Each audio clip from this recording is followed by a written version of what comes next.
My own mother screamed in court, claiming I was mentally ill. I remained silent. Welcome to my story. My mother looked directly at the judge and stated that I was mentally incompetent. She said I had been unstable for my entire life and argued that I should never be allowed to manage my own finances, let alone inherit anything from my grandmother. I sat in the Milwaukee County Courthouse on March 14th, wearing my grandmother's pearl earrings, and did not speak a single word. The judge, a woman in her mid-60s with silver hair and reading glasses resting on her nose, listened as my mother's attorney finished his opening statement.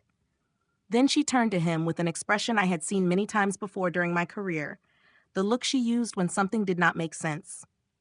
She looked at Bradley Fenwick, my mother's young attorney in an oversized suit, and asked a simple question. Did he truly have no idea who I was, the woman he was calling mentally incompetent? Bradley paused, checked his notes, looked at me, then back at the judge. My mother's expression shifted from confident to confused to pale in a matter of seconds. To understand how I ended up in that courtroom, you need to know who I am. My name is Nancy Berglund.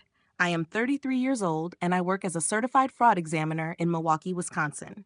For the past 7 years, I have specialized in elder financial abuse. I investigate cases involving stolen funds from vulnerable seniors, forged checks, fraudulent powers of attorney, and manipulated wills. I have encountered nearly every method used in these crimes and have testified as an expert witness in 38 cases. 31 of those cases resulted in convictions. 11 of my testimonies took place in Judge Patricia Kowalczyk's courtroom. On one occasion, she stated on the record that I was one of the most credible expert witnesses she had seen in her 20 years on the bench. My mother was unaware of all of this. We had not spoken in 19 years. Here's the background on my mother, Daisy Hollister. When I was 14, my parents divorced under difficult circumstances. My father moved to Oregon. My mother remarried within 3 months to Theodore Hollister, a man who owned 3 laundromats in Rhine County, Wisconsin. At that point, she decided her new life no longer included her daughter. She did not seek custody. She did not call on my birthday. She sent one Christmas card the first year and nothing afterward. I was raised by my grandmother, Dorothy Berglund, in a small home in Eau Claire. Grandma Dorothy was a retired elementary school teacher who never earned more than $42,000 a year. She was careful and methodical. She tracked every expense, kept receipts in labeled envelopes, and balanced her checkbook every Sunday morning with a cup of coffee that had exactly 2 sugars and a splash of whole milk. She could account for every dollar she spent going back to 1987. She taught me everything I know without realizing she was preparing me for a career in fraud examination. Grandma Dorothy passed away 8 months ago from congestive heart failure. She was 81 and died peacefully in her sleep in the home she had lived in for 43 years. I was holding her hand. She left me everything. The house, valued at approximately $285,000, a savings account containing $167,400, and a small life insurance policy. It was not a large fortune, but it was hers. She earned it by teaching 3rd graders how to read for 36 years. 3 weeks after her funeral, I received a letter from an attorney named Bradley Fenwick. My mother was contesting the will. According to the letter, Daisy Hollister claimed that Dorothy Berglund had experienced significant mental decline in her final years. She alleged that I had isolated my grandmother from her family and manipulated a vulnerable elderly woman into leaving me her entire estate. The same woman who had not visited her mother in 15 years, had not called on holidays or birthdays, and had abandoned her own child, was now accusing me of elder abuse.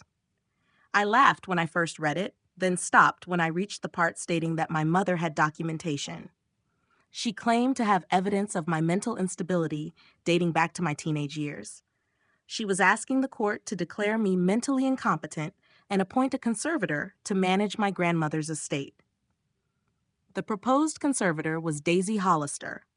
That night, I called my boyfriend Cameron. Cameron Linkfist is a high school history teacher from a stable family that still gathers for Sunday dinners and keeps photo albums in order.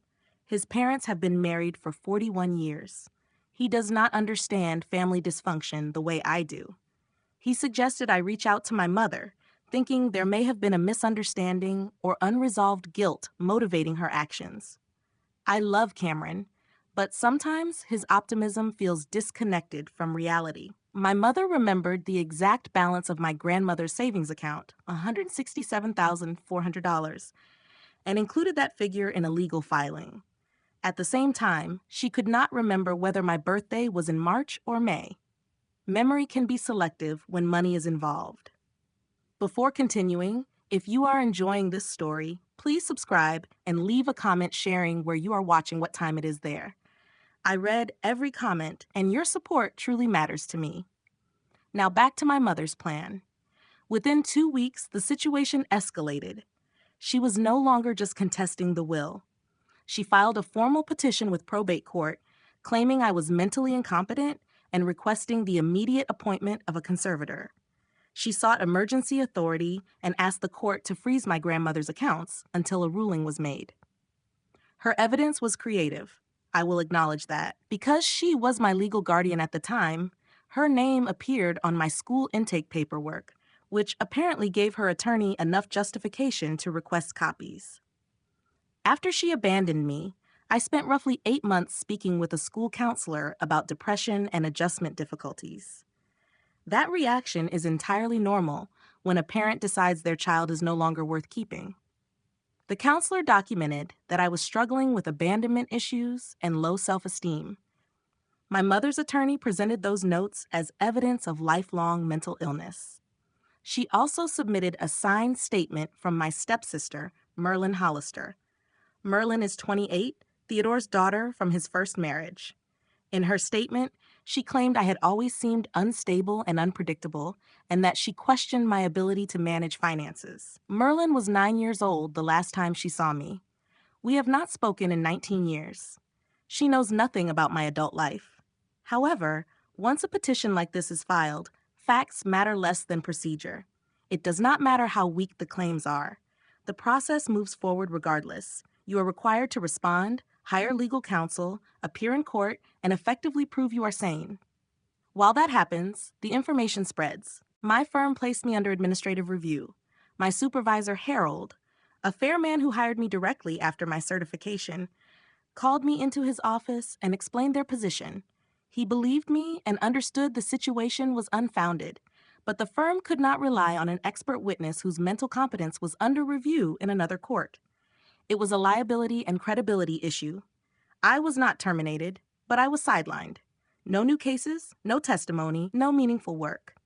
7 years of professional credibility was undermined by a single phone call to an attorney. Around the same time, I realized Theodore and Daisy were facing serious financial problems. Theodore's laundromats were failing, burdened by declining demand. He owed $340,000 to creditors, their home carried a second mortgage, and their credit cards were maxed out. My grandmother's estate was not about family, it was about survival. Still, I did not yet understand the full extent of what they had done. Cameron and I had our first real argument about 2 weeks into this situation. His parents had begun asking questions, and his mother gently suggested there might be things he did not know about me. Cameron came over and asked why I would not simply take a psychological evaluation to prove I was fine. I told him that was not the issue. The issue was that I should not have to prove my sanity because my estranged mother wanted money. He said it looked bad to refuse, mentioned smoke and fire, and I asked him to leave. He did. That night, alone in my apartment, I looked at a photo of my grandmother from my college graduation. She was 73, smiling as if I had accomplished something extraordinary. All I had earned was a bachelor's degree in accounting, but to her it meant everything. She always said paper trails do not lie. People can distort stories, but numbers remain honest if you know how to read them. I decided to do exactly that.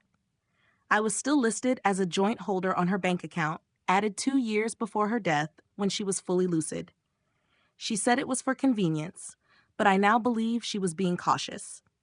I reviewed 2 years of bank statements, built a spreadsheet, and tracked every transaction. That is where I found the first inconsistency. In the final 11 months of her life, there were 7 cash withdrawals unrelated to any regular expenses. No utilities, groceries, or pharmacy charges. Just cash withdrawals between $4,000 and $12,000, totaling $47,850. Each occurred within 3 days of a recorded visit from Daisy Hollister. My grandmother had shown signs of mild cognitive decline, but she was not incompetent. She was vulnerable, and my mother knew it. The person accusing me of elder abuse had been stealing from her own mother for nearly a year. I did not sleep that night. I sat at my kitchen table with coffee and my laptop and did what I do professionally. I investigated. The withdrawals were only the beginning. My grandmother had always kept careful records, but during her final year, things became disorganized. I had assumed that was due to cognitive decline. Now I suspected interference.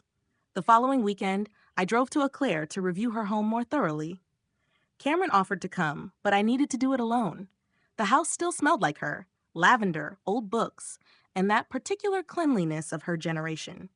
After hours of searching, I found what I should have checked sooner: her safe deposit box at First National Bank of Eau Claire. She had added me to it 5 years earlier. Inside were her jewelry, my grandfather's wedding ring, matured savings bonds, personal documents, and a brown leather journal I had never seen. The entries began 14 months before her death and ended 6 weeks before she passed. My grandmother knew what was happening. She documented everything. The first entry described a call from Daisy, the first in years, sounding kind and apologetic. She said she wanted to reconnect and admitted she had made mistakes. Dorothy wrote that she did not fully trust it, but she was old, tired, and thought people might be capable of change. After that, the journal entries became more serious. Daisy visited in August and asked to borrow $2,000 for an emergency, which Dorothy gave her. In October, Daisy returned and said Theodore was ill and they needed help covering medical expenses, so Dorothy gave her $4,000. In December, Daisy visited again and brought Theodore with her. They asked Dorothy to sign some papers, saying it would make it easier for them to help manage her finances. Dorothy signed. She wrote that she was having a bad day, that her thoughts felt unclear, and that she was not certain what she had agreed to. 2 weeks later, she had a clear day, reviewed the papers, and realized they were a power of attorney granting Daisy control over her accounts. She was too ashamed to tell me. That was the part that affected me the most. My grandmother, the strongest person I had ever known, felt too ashamed to admit that her own daughter had deceived her. She wrote that she did not want me to see her as weak or to know she had been taken advantage of, so instead she documented everything. Every visit, every withdrawal, every false explanation. She kept records because that was who she was. Paper trails do not lie. The final entry was written to me. She apologized and said she had tried to tell me several times, but could not find the right words. She said she knew Daisy would come after the money once she was gone and wanted me to have proof. She wanted me to fight. She wrote that she had always believed I was stronger than she was, and that was why she knew I would win. I sat on the floor of the bank vault and cried for 20 minutes. The bank manager politely looked away. When I was finished, I focused on the documents. The power of attorney was not forged in signature. My grandmother had signed it while confused and manipulated.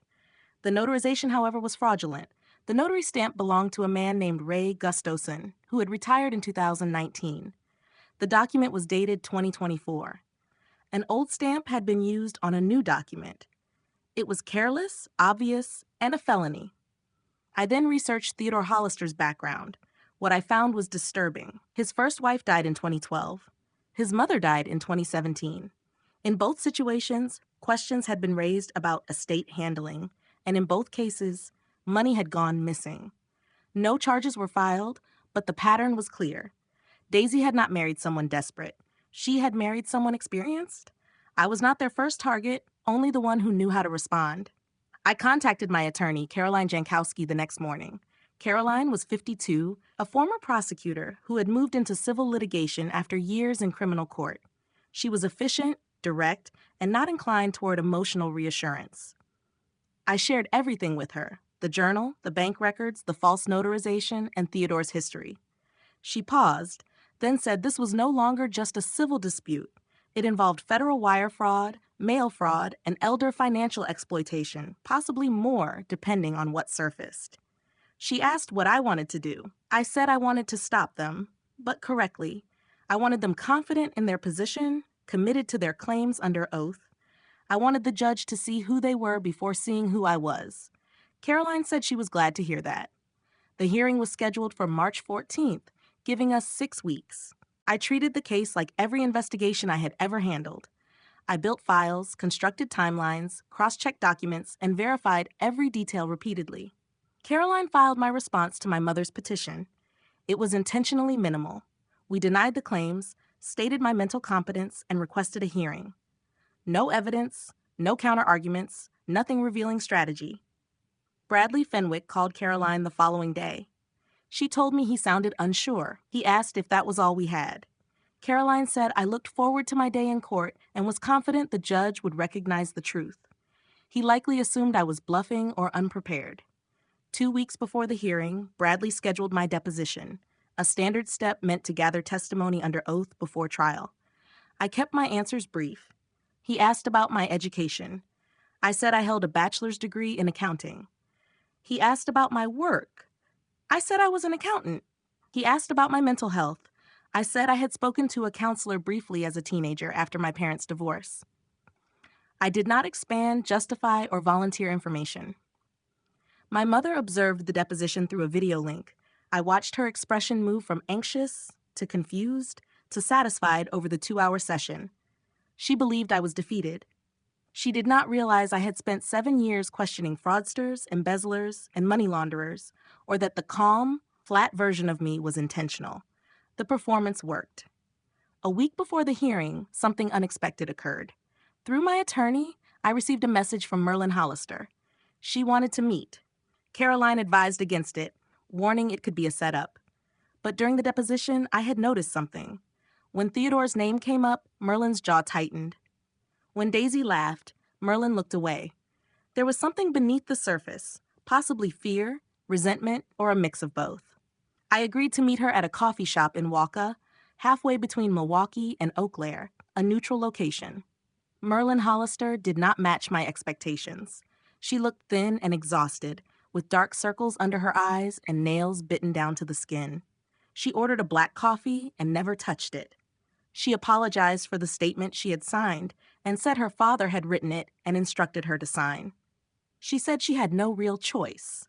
When I asked what she meant, she stared at the table for a long time before explaining what had happened to Theodore's mother, Geraldine Hollister.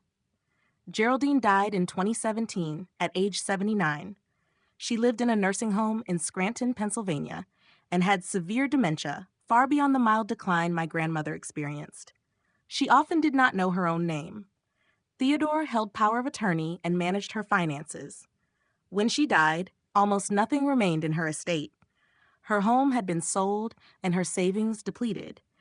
Theodore claimed nursing home expenses consumed everything. Merlin said she believed him at the time. She was 21 and inexperienced. Years later, she began questioning the numbers. The costs did not align. The money had gone elsewhere. She confronted her father once. She did not describe what followed, but when she touched the inside of her wrist while speaking, the meaning was clear. Theodore Hollister was not simply a struggling businessman. He was a predator who had been doing this for years, first to his own mother, likely to his first wife, and now to my grandmother. I asked Merlin why she was telling me this. She said she was exhausted and had carried the truth for too long. She knew what was coming in court and did not want to be implicated. I told her I could not make promises, but if she told the full truth under oath, I would ensure the prosecutor knew she had cooperated. She agreed. I drove home that night feeling something I had not felt in weeks: hope. Not just confidence in winning, but belief that accountability was possible. When I returned, Cameron was waiting at my apartment with Thai food from my favorite place on Silver Spring Drive, the one with curry that is always too spicy. He said he had been thinking and apologized for his comments about smoke and fire. He admitted he had let his parents influence him unfairly. I showed him the journal, the bank records, the forged notarization, and the pattern involving Theodore's mother. He read everything quietly. When he finished, his expression was different. It was not pity or anger. It was respect. He asked what I needed. I told him I needed him in the courtroom to see me as I really was when I worked. He said he would be there. The night before the hearing, I drove to Eau Claire again and parked outside the cemetery where my grandmother is buried. I stayed in the car, looking at the snow-covered headstones and thinking about everything she taught me. Paper trails do not lie. Stories can be twisted, but numbers remain accurate. The next day, the numbers would speak clearly. March 14th, Milwaukee County Courthouse, 8:47 a.m. I arrived early as usual. I wore a navy blazer, not because my mother had posted about choosing one on Instagram, though I found that detail ironic, but because it was professional and neutral. I was not there to make a statement. I was there to succeed. The courtroom was smaller than those I usually worked in, room 412 on the 4th floor, designated for probate and guardianship hearings. There were few observers. Cameron sat in the back row with two colleagues from my firm who came to show support. Caroline sat beside me at the respondent's table, her briefcase filled with documents my mother had never seen. Daisy arrived at 9:02, deliberately late.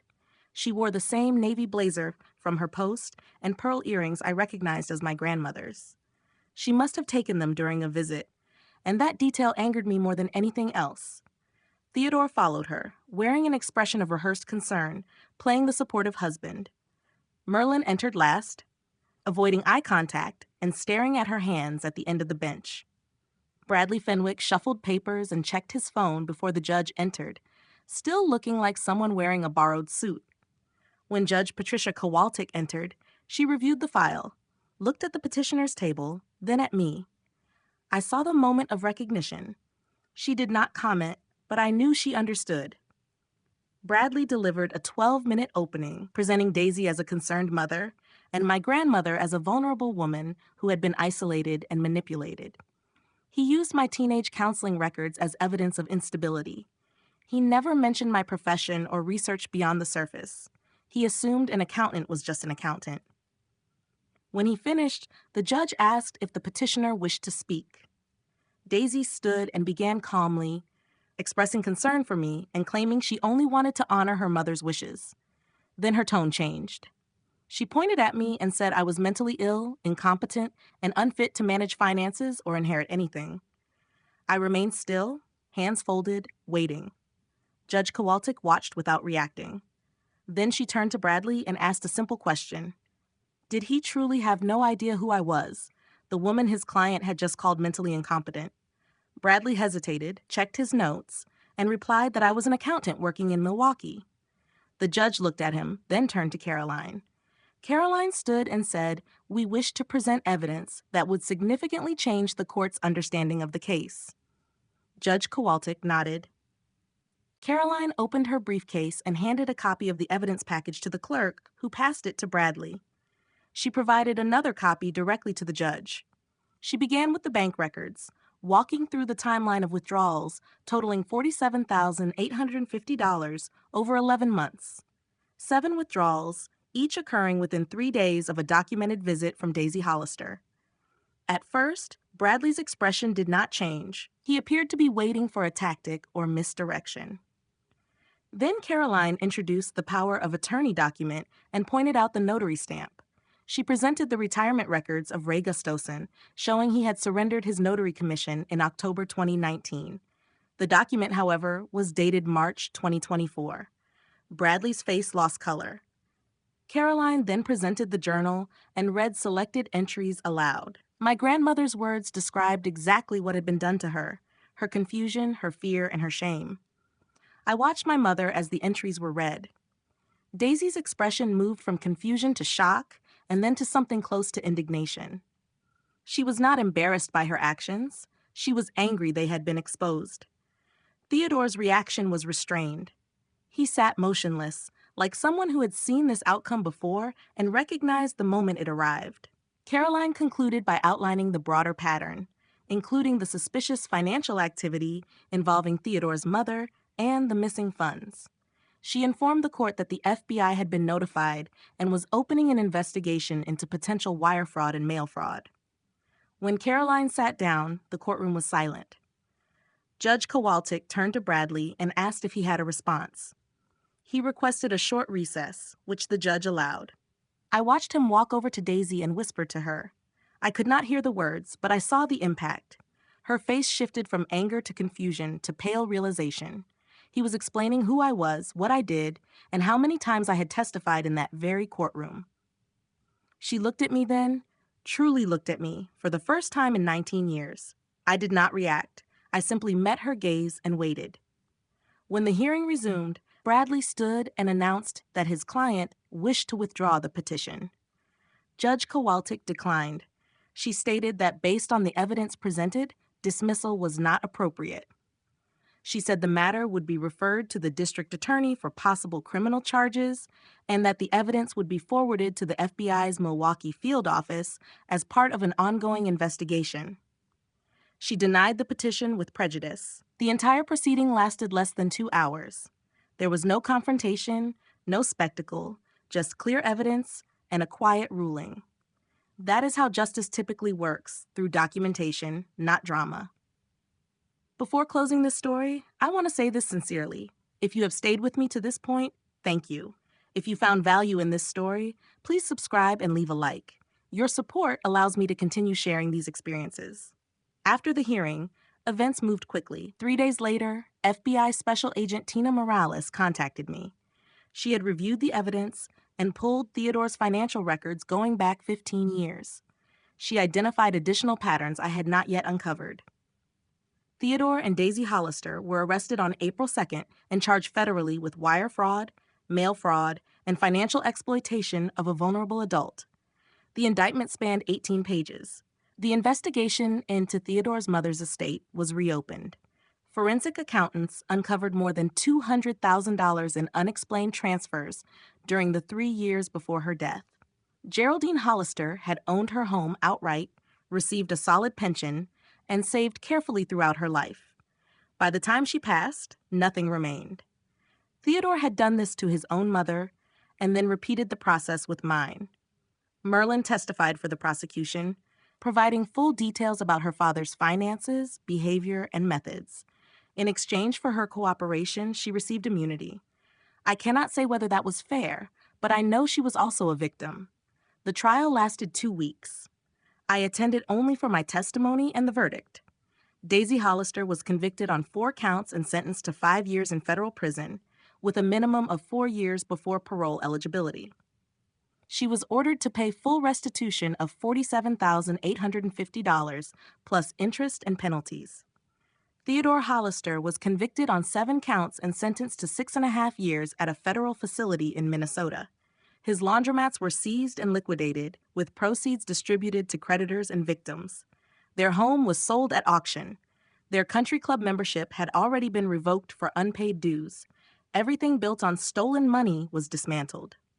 2 months after sentencing, my mother sent me a letter. I did not open it. Caroline read it and said it contained excuses and self-pity without a genuine apology. I chose not to respond.